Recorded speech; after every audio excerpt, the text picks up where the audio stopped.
This meeting is being recorded. Okay, so welcome everyone out.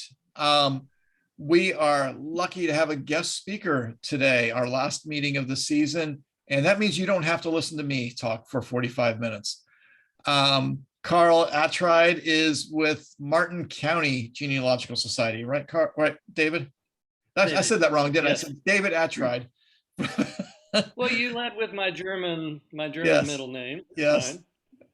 Fine. And so he went to Germany and did some research, and he's going to tell you guys about his 9 days in the German archives. And hopefully this will give you some information to go on, because I know everybody's planning on going to Germany, right? uh, so David, I will turn it over to you. Okay. So let me give just a tiny bit of genealogical background. I'm the descendant of mid to late 19th century immigrants, about a quarter Welsh, a quarter English, 3/8 German, and an eighth Jewish Czech. And so I visited, in pursuing my genealogy, I visited Wales. I've done some genealogy in England. And I'll rank order them saying, to me, English research is similar to American genealogy research. Welsh is harder. The documents are in English, but the place names are all in letters that I can recognize, but I don't know how to pronounce because they're Welsh names. And then German is just a big step harder to me than Welsh. And by way of, let's see, why is my screen? Okay, by way of getting people started at a base level, in my experience in German research, you really can't get very far unless you know what town. So not what region. If your grandmother said, "Oh, we're from Württemberg," that's not nearly sufficient because the records that at least I found, excuse me, that I found were at the town level. I can find these records in a variety of places. I can find them on FamilySearch.org. I can find church records on Ancestry.com, World Discovery, and of course, I can find them if I go to this town in Germany. What I did find is while there's a wealth of Schwäbisch Hall records on FamilySearch.org, there's an equally large amount of records that have not been photographed by the LDS. And so I start out, and I cover this a little more thoroughly in the handout, strategies of trying to figure out where your ancestors are from. My German ancestors immigrated in 1854, so my grandmother knew where her grandparents were from. She misspelled part of the name of the town, which kept me guessing for a while. But if you look at old photographs, perhaps the photograph on the reverse tells the name of the town where the studio was, if it was a photograph taken in the old world. Ship's passenger list can be useful. German newspapers local to where your ancestor lived in the US. Baptismal records if they attended a German church. Naturalization records are, of course, an obvious choice. Obituaries, and to keep in mind, if you can't find your ancestor, many of them came along with relatives. If you know the name of, say, your immigrant's brother or sister, and you can find their naturalization records, that could be the same town where your ancestor's from. An interesting website I ran across is here. It is based upon a modern series of German telephone directories. So if you have a very unusual surname, for instance, my mother's maiden name Brummel, you can type it in, and there's only 250 some entries, and the little geographical place with all the little columns, that's Thuringia, that's where they're from. So that could be a means of pursuing finding your hometown if you have a very rare surname. If you put in the surname Metzger, which is German for butcher, you see 7,381 hits. That's not going to help you figure out where in Germany they're from. So in my case, a little bit of specific background. In 1850, my great-great-great-grandfather, Georg Koch, married Elizabeth Seckel. I was put off for years not pursuing this because Koch is such a common surname. I didn't stop and examine it like I should have and realized Seckel is not nearly so common. I knew they were from Thuringia, or sorry, Württemberg. I knew they had two sons born in Germany, and I knew from my grandmother when they came to Cleveland, Ohio. And I give the credit to Family Search marriage records that when I finally got around to searching for this marriage, I found the entry. I found this record here, the right the right year of the marriage. It said they were. My grandmother had said they were from Halle, but there are several towns in Myers Gazetteer with that name. This said they were from. They were married in the town called Hall, specifically in St. Michael's Church in Schwäbisch Hall. Schwäbisch is a geographical describer because that meant Hall, this town of Hall, to differentiate it from other towns, is in Swabia. So it's Hall in Swabia. As I happened to find that record when I was in the Family History Library in Salt Lake City, so the generous person at the expert reference desk said, "Oh, let's go look at a Familienbuchen." I was so inexperienced 20 years ago. I said, "What's a Familienbuchen?" So they explained, and we went and found some. And so this gives you an idea of what you can find on this side of the Atlantic. And one of my points of emphasis in this talk is do as much research as you can on this side of the Atlantic. You hate to spend valuable time and money in Germany finding records that you could have found here in the US. So this is the Familienbuchen I've seen are tall documents. This is the upper half, so it lists the name of the groom on the left, the bride on the right, in the middle, the marriage date, on the far margins, their birth dates, and then below the name of the father and the mother of the bride and groom. Of course, to proceed using this, you've got to know some of the basics of script German. I resisted that for literally years, and finally 3 years ago, right after I'd retired, I decided I need to learn script German, and it's paid many, many dividends in pursuing my research.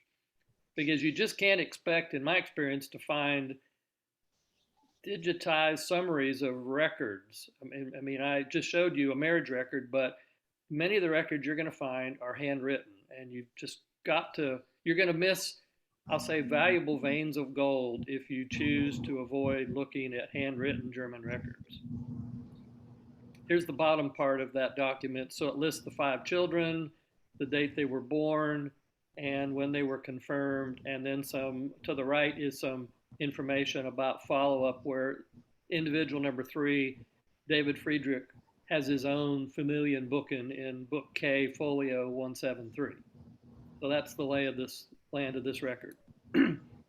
So where are we going? I flew into Frankfurt and took a train, and I'm going about 2/3 of the way down towards Stuttgart. Hall is in the red star. It's not a large town. It's maybe 15, 20,000. But fortunately for it, in medieval times, there was no big city within 20, 30 miles. So it tended to be the biggest town in that regional agrarian area. I knew about this church, and it's the main church in town. The majority of the church records are in this town, and they've all been microfilmed, so I could go to my local family history library and see them.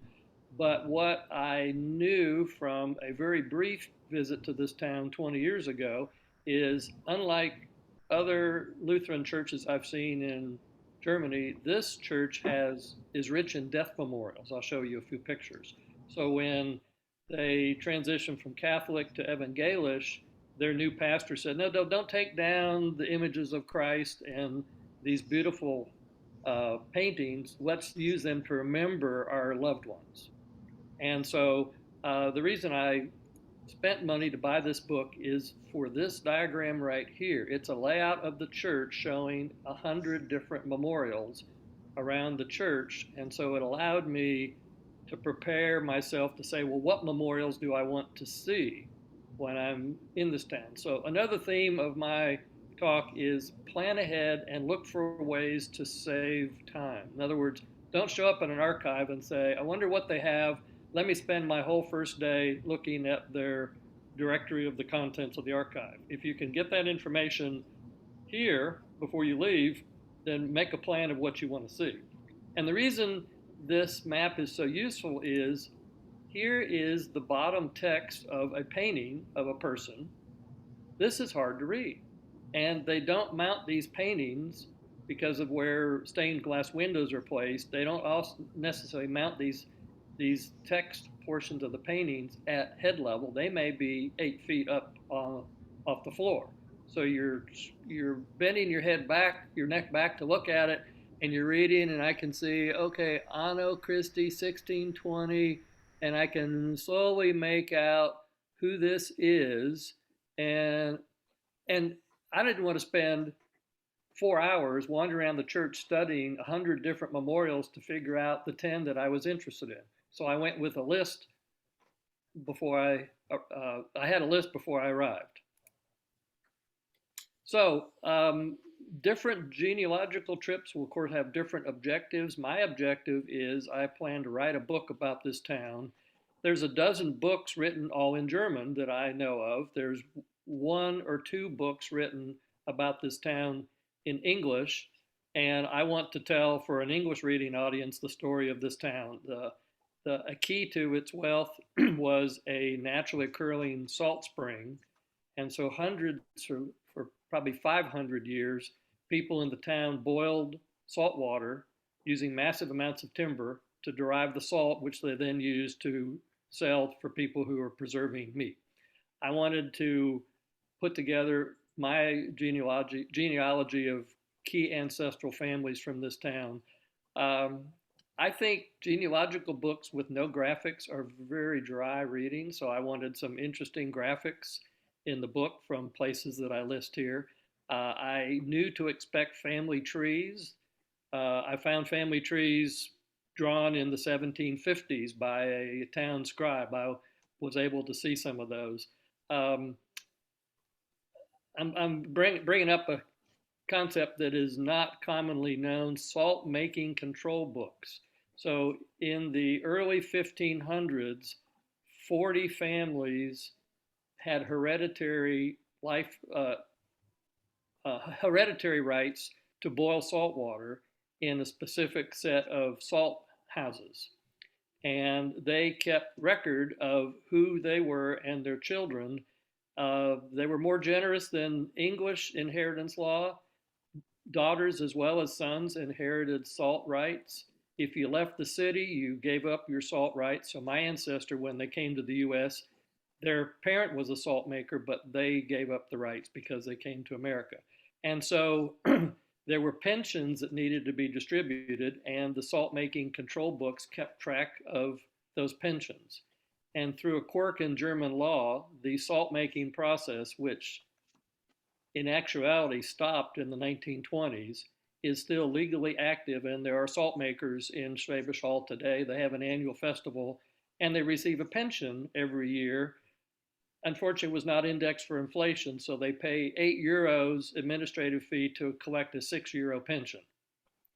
It's not the money, it's the prestige involved that they are still legally salt makers. Another treasure trove I found that I'll mention later is photos of articles of a local history periodical. Before we got started, I was telling Miles I took 200 pictures of pages of this magazine that talks about history, some of it back to the 1400s. So when to go, this is when in your research is a good time to go. If I had gone 10 years ago, I would not have known nearly enough to be thorough. 10 years ago, I knew of probably 10 ancestral surnames from my immigrant ancestor. Today, I know of literally 100 ancestral surnames of my immigrant ancestors. So if you want to pursue many, many branches of your family, then wait until you've nearly exhausted records on our side of the Atlantic. Of course, you got to decide where you're going. As Miles knows far better than I, there's many, many archives, And you have to figure out, so like in my case, I had to decide, well, did I go to a historical archive in Langenberg, the state archive in Stuttgart?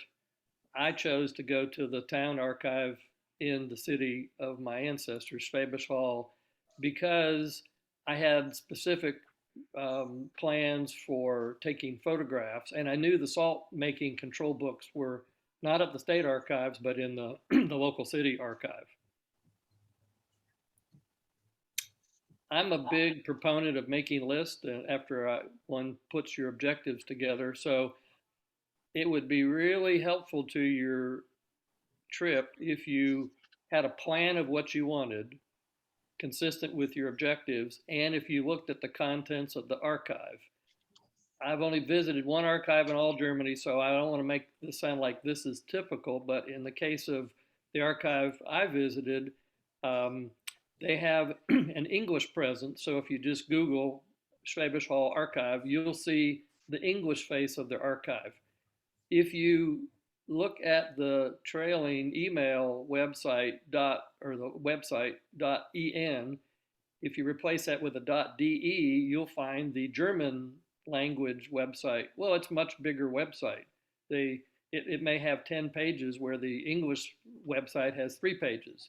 And so make sure you look to see if there's a German language website. Treasures I found are there's a house lexicon. So there's pictures of hundreds of houses in the town, and for many of them, there are records going back to the 1500s about the ownership of the house. In some cases, there's architectural drawings of the house where they've done some restoration. And so study the archives. In my case, I was able to find this book. It's used, it may be 10 years out of date, but it lists as of 10 years ago, the entire contents of the archive. So I studied the book and I made a list of dozens and dozens of documents I wanted to see. Now, you might imagine some of these descriptions are broad.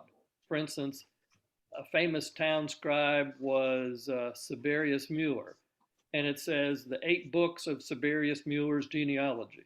Well, I don't know what that contains, but the word genealogy caught my attention, and so I looked at those books. They're not indexed, there's no table of contents, so you're paging through literally a 400-page book looking for information. It's all in handwritten German that catches your eye, and my attitude is I'll probably never go back, so if in doubt, take a photograph. To me, memory cards for my digital camera are cheap. So what do you need to bring? I don't care about clothes other than staying dry and warm. November when I went is not a pretty time to be in even southern Germany, but I found my iPhone 12 takes tremendous, wonderful photographs even at night with just street lighting, still very good pictures. Because I'm a little old school, I brought along my digital SLR.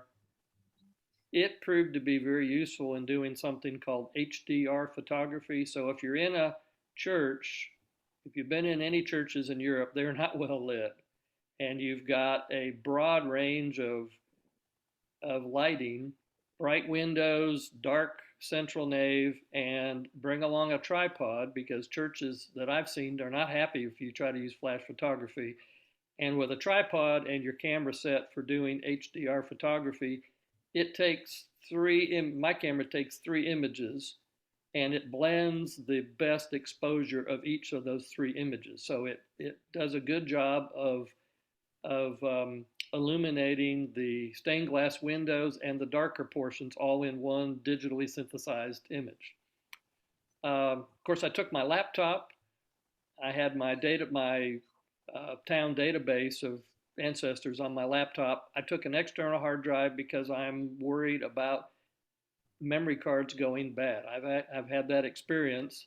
They were stored in air conditioning, and in 5 years, some of them still, the pictures were deteriorated. So I brought extra memory cards, and each evening I would copy the day's pictures over to my laptop and then to my external hard drive. So each picture was in 3 different places. And I'm a little paranoid when I leave to go to eat a meal, I'd put the memory cards in my pocket in case somebody broke into my hotel room. I'm paranoid, I admit it, but it was an easy thing to do. Because I suspected I would be photographing bound periodicals, which I ended up doing, I brought some heavy metal strips just to try to hold the book more flat. I wished I had taken time to photocopy the book, but photocopies were 50 or half a euro each. So I would have owed them 150, 200 euros for photocopies. So what kind of records might you expect? A treasure trove for me was fairly recent, so mid-late 20th century local history magazine. I found a book about the history of the town in the town library. I knew of the book, but I couldn't find it in German used bookstores, and Amazon certainly didn't have it. I found treasure trove of earlier documents, 19th century printed books. Now they're in old German script that was phased out in the 1930s. I jokingly say that's the one good thing Hitler did, his regime, is they phased out old German script.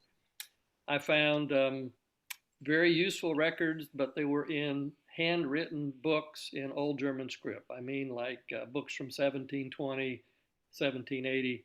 And now you've got the added problem that the paper is yellowed and the ink has faded a little bit. So you don't have a really great contrast between the ink and the paper. I found they had even older documents. So they have some wills from 1503. Since they're fragile documents, you have to see them by viewing them, a picture of them on a computer.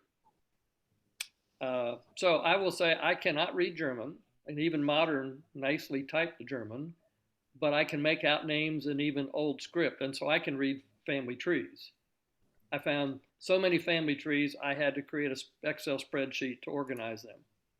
So some examples to give you an idea of what you might see. So here is a section from a book about the town. This is easy. This can be processed through optical character recognition software and then pop it into DeepL.com or Google Translate. So that's, to me, that's as easy as it gets in terms of translating the treasure trove you bring home. Excuse me. Now this document to me isn't so much genealogy, but it's interesting. So this is a bed list from 1465. This town has tax records back to 1395. And so I haven't even attempted yet to pick out ancestral surnames, but it's to me, an interesting document. This is the treasure trove of local history, Der Hall Quell. So this magazine existed from like 1956 to I think 1990. And I was fortunate to get an index to the magazine before I left. So I made a list of literally 100 articles I wanted to see. This article, Buell, this is one of my ancestral surnames. So it's a 5 or 6 page article specifically about the history of a surname I'm interested in. So this is far more useful than, say, church records, which this town church records began in 1560. The salt maker records, that Cedar family means salt boiling family. Those records go back to the 1370s, 1380s. So as an example of how the local history journal filled in information, before I went for my ancestor, who's nicknamed Bullhans Buell, he was born before church baptism, so I didn't know when he was born. He was died, actually executed in 1527. A published tax list told me this little snippet here. So he was a cedar, meaning a salt maker or salt boiler. He's listed on tax records in 1493 up through 1529 would have been his widow, and he left small kinder children behind. Well, he was executed for theft, and I didn't know more, but here in this journal is an article about the family, and there's a whole paragraph about this poor ancestor. His family improved his lot slightly. He was executed with a sword rather than hung like a criminal. Oops. in the same series of journal articles, I found an article about Fogelman, another ancestral surname. So for me, this journal, if that was all I brought back, I would still been happy with my time spent. So here I'm going to make another plea to attempt to learn to decipher German script. There's aids on Family Search. I actually went and spent $250 for a class that I can recommend from Catherine Schober, a very good class that you can take over and over to tune your skills at recognizing German script. And so here's an example. This is from a book I found online, Google Book. So it's a book from, I think, the 1880s or 90s.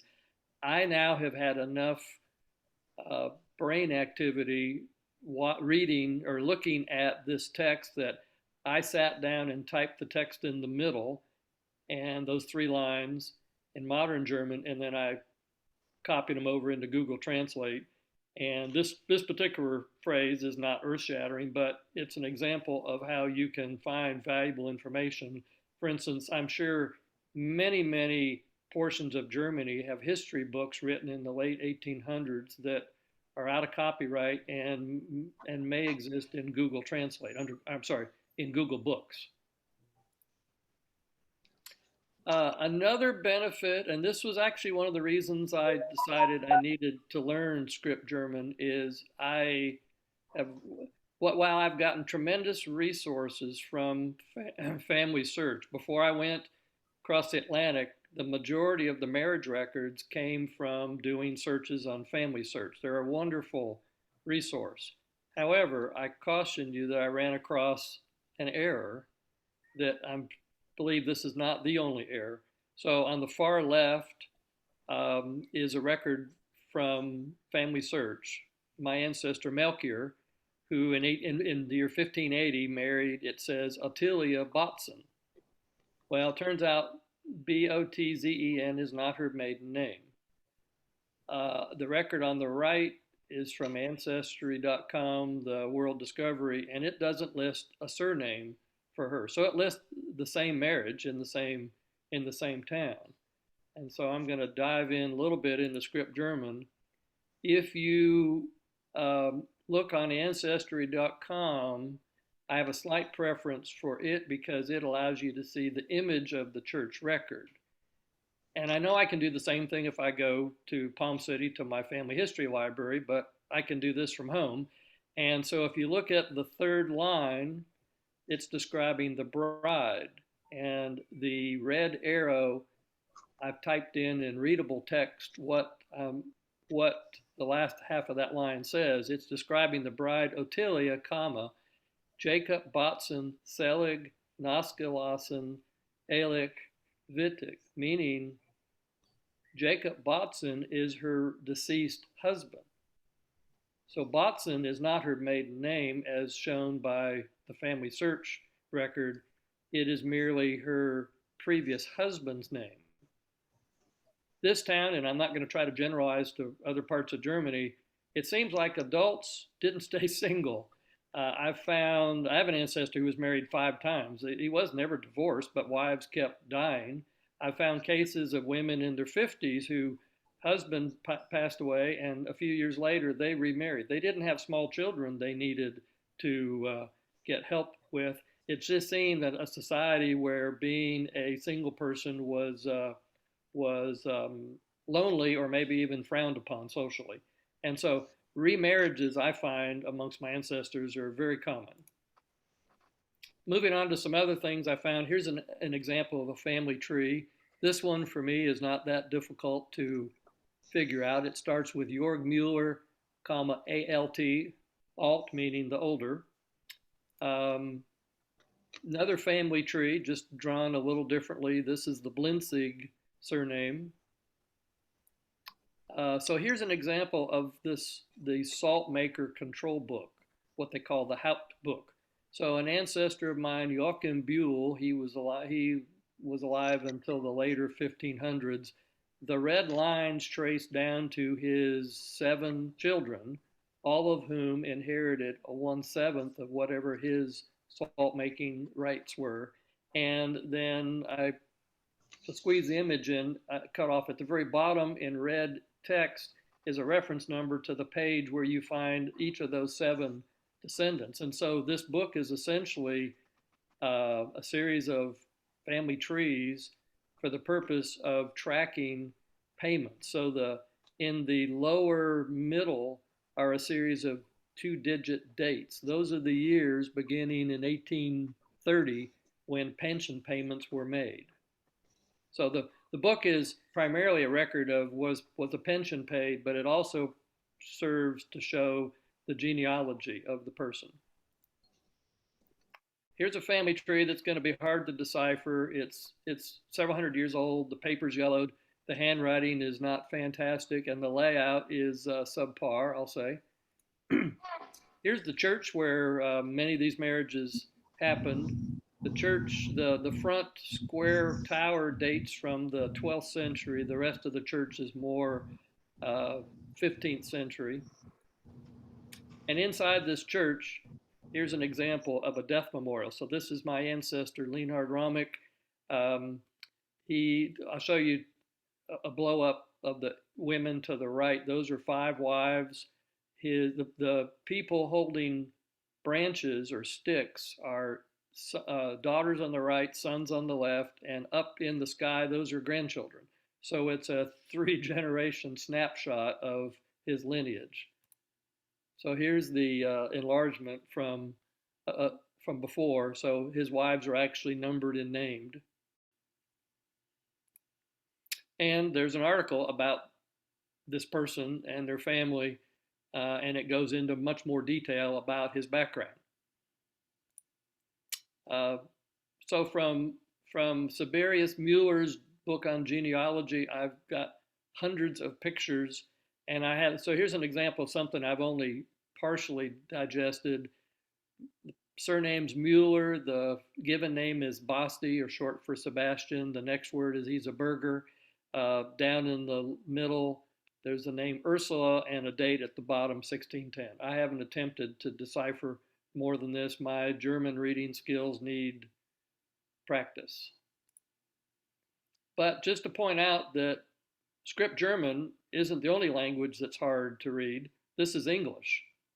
This is a will from some Welsh research I've done, a will from 1586. So I spent a period of time translating wills of this time period, and it takes practice to train your brain to recognize English words that we all know but are spelled differently, and some of the letters are written differently. So my point is, when you're looking at documents this old, it's going to take some practice to decipher them, but it's certainly worth the effort. Here is where the saltwater comes up near the river. They've built a modern stone plaza around it. The town, when Napoleon swept through and remade much of Europe, he elevated the local Duke of Württemberg to king, and kings seem to think anything valuable is theirs for the taking. So the king nationalized the salt spring, immediately putting out of work all my ancestors and their relatives. And then he found out, sad king, he couldn't run it by himself. He needed these people. And they spent 10 years negotiating this pension that is still paid out today, but unfortunately was not indexed for inflation. Here's they call this the new salt house. New meaning it was built in 1728 or 1730. It's not a museum. It's still administratively active.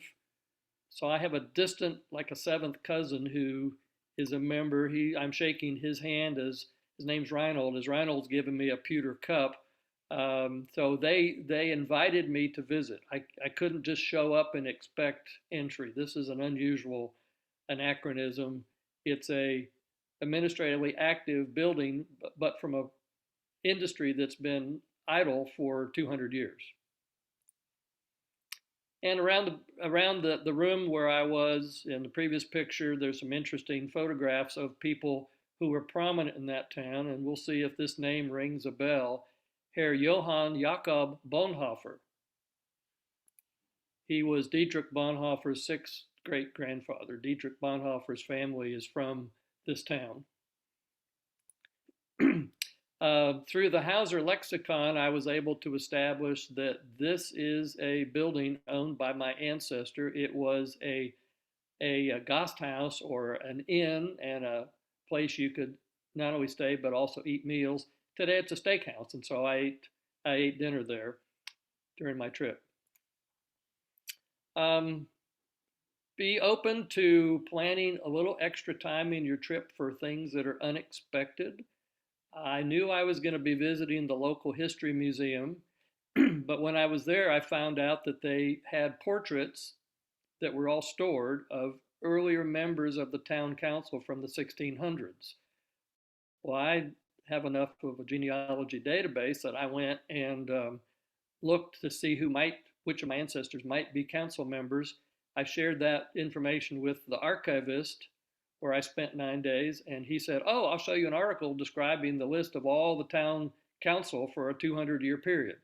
So I cross-referenced it, picked out my ancestors, and the next day went back and met with the museum director and said, "If I give you this list, are you willing to take photographs of at least some of these portraits?" He said he would. That was 5 months ago. I haven't seen the pictures yet, but I'm following up with him.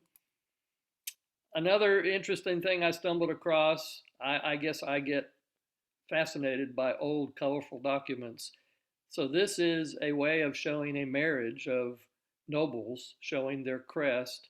These are not ancestors of mine, but the person who put this together in the 16th century also recorded old town activities. So this page is about the Barfüßer Kloster in Hall. Barfüßer means it was a Franciscan monastery, in other words, barefoot monks. And if you look below the title, the date, MCC, so on, it says it was founded in the year 1273. Well, it turns out that is the building where the archive resides today. So I spent my 9 days in what used to be the Barfüßer Kloster. My sense of history thought that was just incredible. Another unexpected thing, I knew that salt maker royalties were fragmented, as, say, a man had several children and left rights to each of those children, and those rights got fragmented when they were left to grandchildren. But this is actually I didn't know more. This is a table that shows down the left side names, and across the right what fraction of royalty they were to receive annually. The columns are different salt-making buildings. There were like 40 of these different salt-making buildings. And what's astonishing is the variation in fractional value. One person gets one part in 288, another person gets one part in 378,400. So there's a huge range in royalty. They've now computerized the royalty payment, so they don't have to do this by hand. I'm just imagining doing this in the days when you had maybe an abacus to help you. So now I'm going to try to summarize what I found. I actually found more records than I could see in 9 days, but by about day 8, fatigue was setting in, and I'm starting to say, okay, I've seen all my high priority stuff. I'm just tired, and I'm actually decided to get to Frankfurt a day early to relax, make sure I didn't miss my plane. As I said earlier, I found some really amazing 18th century books. Some of them included copies of records from hundreds of years earlier. I found references to records from 1372. The original record's gone, but it was copied before the original record disappeared. In terms of finding things in these books, many of these books, 3-4 inches thick, had no page number, no table of contents, no index. You really just had to turn page by page and say, okay, the archive description says this may be of interest. What am I looking at?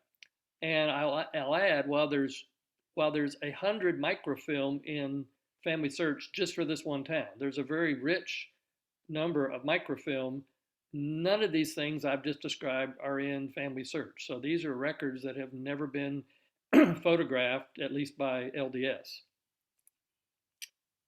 Other useful things, tidbits I found is anyone who had been to university spoke very good English.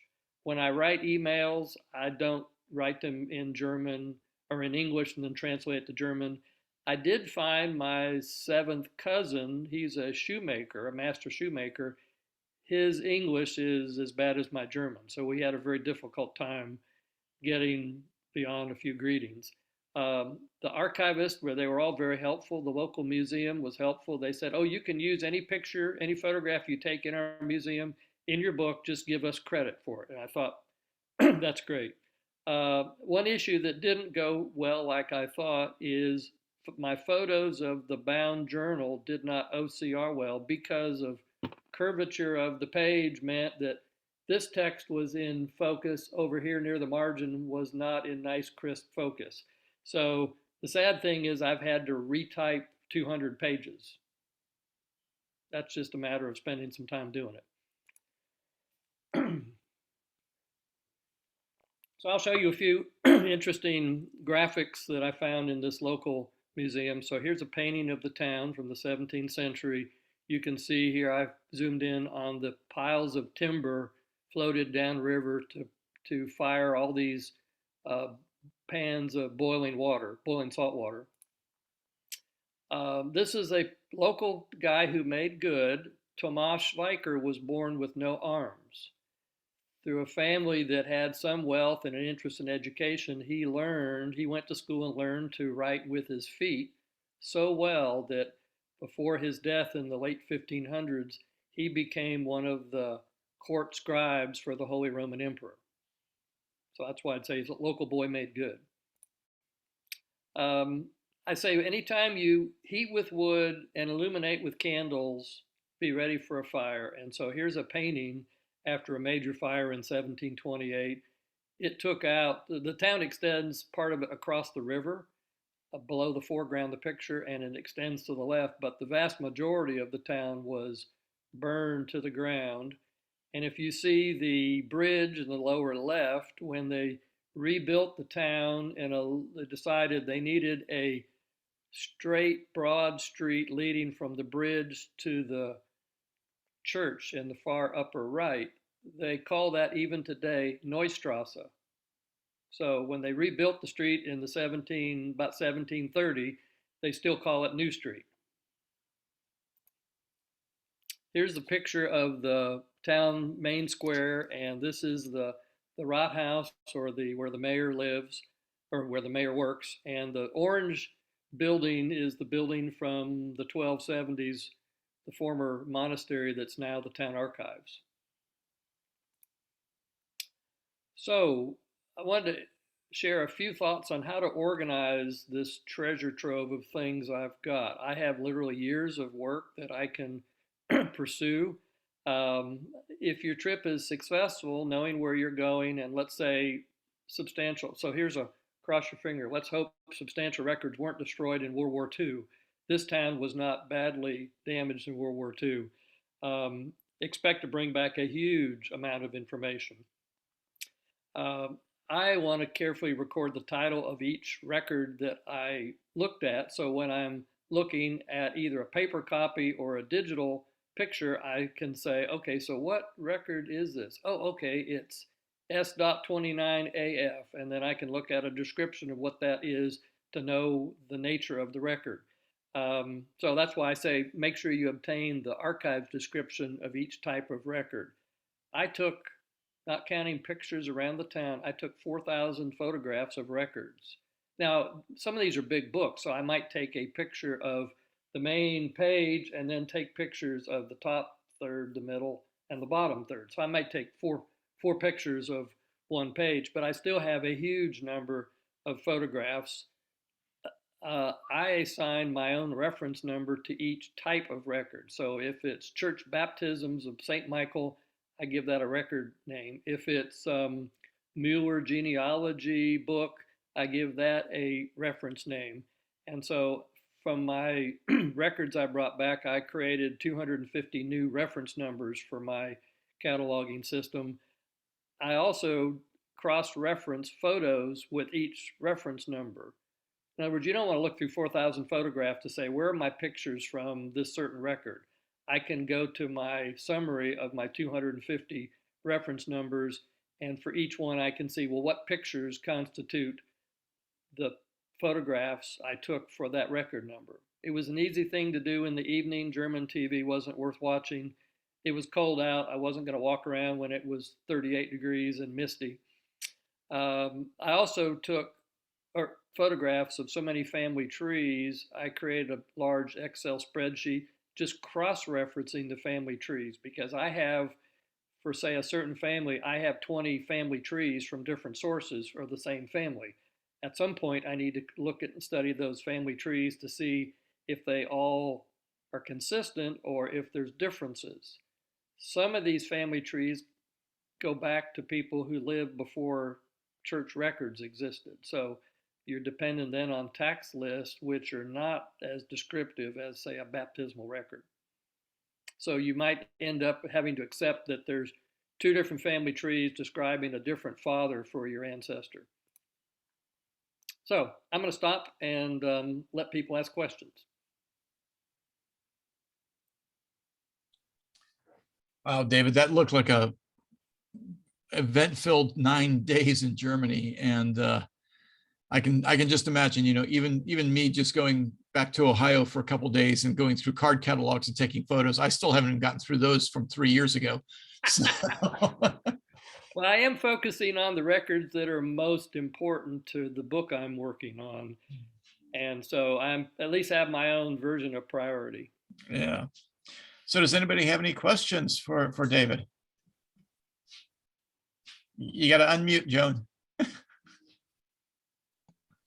I enjoyed it immensely. My husband and I went to Germany, to Württemberg in 2013, but I was not as organized as this. And I'm looking at it and thinking, like you said, I should had more, but I knew enough to be able to see some towns, but certainly not as enjoyed this.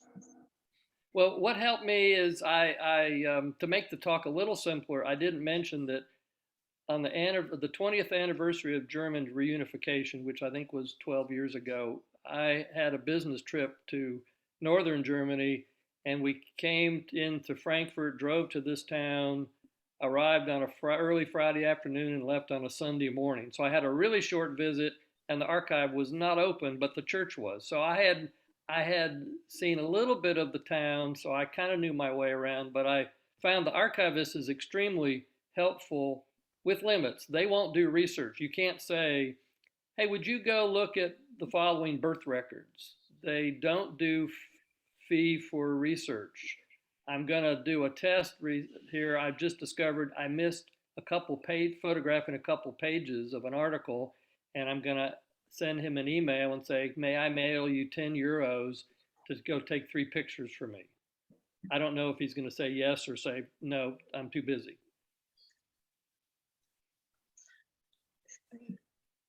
So are there any other questions?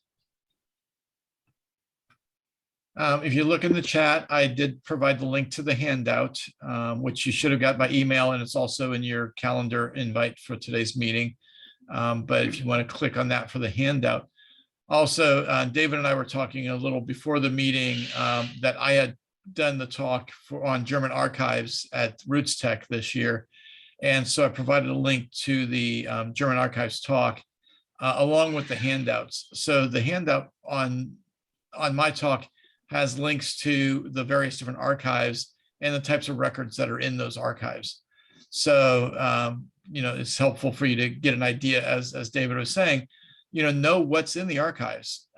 So you don't want to go to the National Archive if that record isn't held there, or you don't want to go to the State Archive if that is a town record. So you need to know what's available in each of the archives, and I always recommend starting with the town and then moving out beyond that to see if you get any good information if it's not available in the town. Because we have little time, I thought of 2 examples. I'm a believer in it may be worth time trying to find the needle in that haystack. And so, two brief examples. I read, so 10 years ago, 12 years ago, I read an interesting book, one of the few in English about this town, called The Burgermeister's Daughter. It's a true story from the 1500s of a lengthy litigation of a daughter against her wealthy mayor father. She thought she was mistreated. And a Harvard historian wrote the book based upon litigation papers from this area. And I wrote him and asked if he had any genealogical information or knew of anyone who was doing genealogy for this town. Well, lo and behold, he responded. He told me that his colleague in the art department at Harvard, Doris, was born and raised in this town, and he put her in touch with me. And when I had my business trip to Germany, lo and behold, Doris was visiting family in the town, and she gave my wife and I a 2-hour post-dinner walk around town, which is just fantastic. You know, otherwise you can stumble around town, and stumble is important because there are lots of uneven surfaces. You got to be careful where you place your feet. But I could have walked around town and said, "Oh, isn't this gorgeous?" But Doris could give me some of the history of the town. The other reason I think it's worthwhile writing authors love, if you show some interest in their work, they love to talk about it. So one of the days I was here, I invited a gentleman who I'd never met, who lived 45 minutes away, to come meet me, and I said, "I'll buy you lunch at a very nice restaurant." He had 30 years ago had the task of taking all the salt maker records that could be found, some of them going back to the 1300s, and writing a legal scholarly treatise about these records and how the ownership of property rights developed over this time. In the process, he describes and shows records for some people who are my direct ancestors.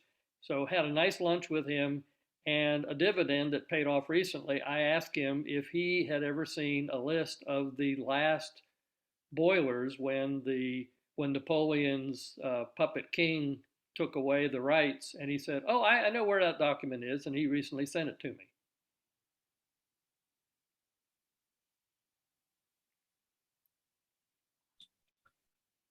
Well, David, I want to thank you for giving us this great presentation. I will be running this video through. I will provide the link to Michael Go Down to post it on the IRGS website. And David, I will also provide you a link so you can access the presentation if you would like in the future. Okay. Well, I sure enjoyed it, and I wish everyone good health and happy hunting. Okay. And so, as I said, this is our last meeting of the season.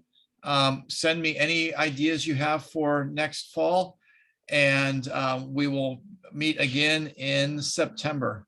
So thank you all very much for the year and all of the information we've been able to share. Thank you. Take Thanks care. a lot, Miles. Bye, all. Thank you. Thank you, Miles. Okay.